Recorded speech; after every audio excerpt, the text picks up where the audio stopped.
سنو، اللہ تک پہنچنے کا سفر وہیں سے شروع ہوتا ہے جہاں تم سوچتے ہو کہ اب سبھی راستے بند ہو چکے ہیں۔ جب دنیا تمہیں تھکا کر سجدے میں گرا دیتی ہے، تب وہ تمہیں سنبھال لیتا ہے اور پھر سے اسی دنیا کے روبرو لا کر کھڑا کر دیتا ہے۔ کبھی سوچا ہے کہ تم میں اتنی ہمت اور بے خوفی کہاں سے آتی ہے؟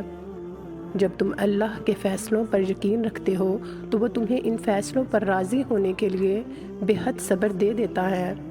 لمبی اڑان سے پہلے وہ تمہیں ہواؤں سے لڑنا سکھاتا ہے تاکہ تم جان سکو کہ یہ مسافتیں بہت دشوار ہیں، اور کائنات کی زندگی اگر اتنی آسان ہوتی تو صبر کبھی جنت کے دروازوں میں سے ایک دروازہ نہ ہوتا۔ توکل رکھو، جو امیدیں اللہ سے وابستہ کر لیتے ہو وہ پھر ان کے دلوں کو کبھی مایوس نہیں ہونے دیتا۔ وہ ہتھیلی تب تک خالی نہیں ہونے دیتا جب تک اس سے بہتر چیز سے بھر نہیں دیتا۔ تم اسے تھامے رکھو، پھر وہ بھی تمہیں تھکنے نہیں دے گا۔ وہ جانتا ہے سب جو تم ظاہر کرتے ہو اور جو کچھ چھپائے ہوئے ہو۔ وہ اس دکھ کا برم کبھی نہیں توڑے گا جو تم نے اس کے سوا اور کسی کو نہیں سنایا۔ تم اسے وقت دو، وہ تمہارا وقت ٹھیک کر دے گا۔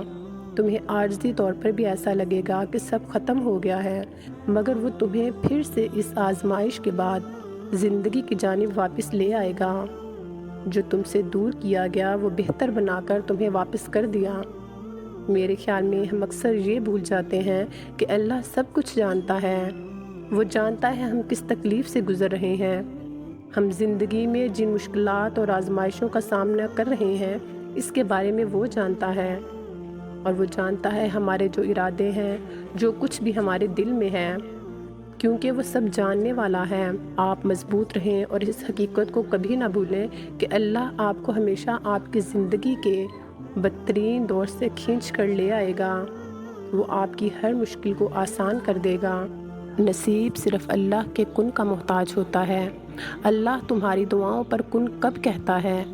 جب تم صبر اور استقامت کے ساتھ آخری حد تک دعا مانگو اور فیصلہ اللہ پر چھوڑ دو۔ جیسے ہی توبہ قبول ہو، یاد گناہ بھی ختم ہو جاتی ہے۔ بالکل ویسے ہی جب اللہ کو تمہارا صبر کرنا پسند آ جاتا ہے تو وہ ہر اس یاد کو دل سے نکال دیتا ہے جو تمہیں بے چین رکھتی ہے۔ وہ ذات دل مطمئن کرنے میں خوب مہارت رکھتی ہے۔ صبر کرنا کبھی بھی کسی کے لیے آسان نہیں ہوتا، مگر جو اللہ پر یقین رکھتے ہیں وہ اس کی رضا کے لیے صبر کرتے ہیں۔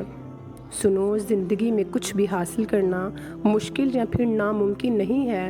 قبولیت کے لیے تو محض ایک دل اور تڑپتی ہی دعا ہی کافی ہے، اور جب دعائیں اپنا رنگ دکھاتی ہیں تو کوئی بھی منظر پر بے رنگ نہیں رہتا۔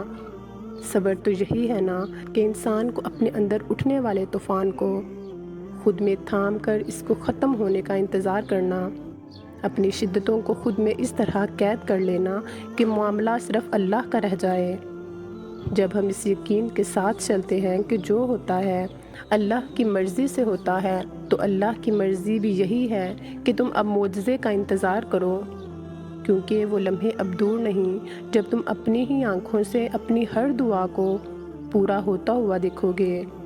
اللہ ان دروازوں کو بھی کھول دیتا ہے جن پر تم نے کبھی دستک دی ہی نہیں تھی، تو پھر وہ کیسے ان دروازوں کو نہیں کھولے گا جن پر تمہاری دعاؤں کا مسلسل پہرا ہے۔ تو جب بھی دعا مانگو تو صبر کے ساتھ مانگو، اور اللہ صبر کرنے والوں کو کبھی مایوس نہیں کرتا۔